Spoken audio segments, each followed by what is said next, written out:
عائشة ستيزنق الله ريز خلصن طبران سدالين صحيح دولج حديثة. جاء رجل إلى النبي صلى الله عليه وسلم فقال ساقونه ونير وإبامر انته ديل يرسلم مرشل خلصن إيلر قطعونه شو يا رسول الله هاي الله هن إلج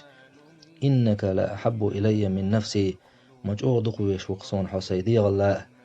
وإنك لا أحب إلي من أهلي ومالي مجعود قويسون هاي الله هن إلج سي أهل نل سي داخ نل وأحب إلي من ولدي سي دوز لل دقمويسون وإني لا أكون في البيت فأذكرك فما أصبر حتى أتيك فأنظر إليك سيتوح سيفسمح والشيء الله أن إلج حدقويج مجوه صوبر تخلقسا تيوين حون تيوين نحوك حجلت وإذا ذكرت موتي وموتك عرفت أنك إذا دخلت الجنة رفعت مع النبيين سأح دعقل خردقديش ويشن ولر دقديش سون خائق حو يلس من شوخت لقرج متع خرمو بامرسي وأني إذا دخلت الجنة خشيت ألا أراك هم سيلس من شو ودح سيلس من شوخت مجوه قوش وخصو سين تجوح وتقرن إلر أتغونخ شو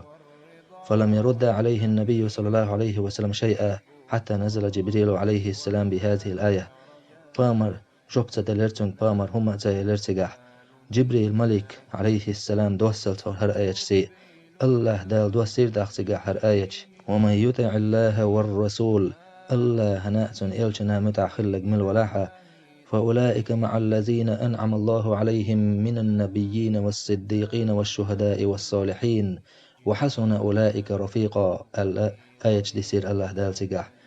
الله هنا يلشنا متعخلق من الولاحة إش خربوق أتسارتي شي نعمش ديل بولشناغتي خرمبوش بيامش سي خربوش بقلين بولشارتي خربوش شهيج سي خربوش الله دال حخاجن بولديكناغتي خربوش بقول لما خص خلقوش شين أشنا واستي خلرت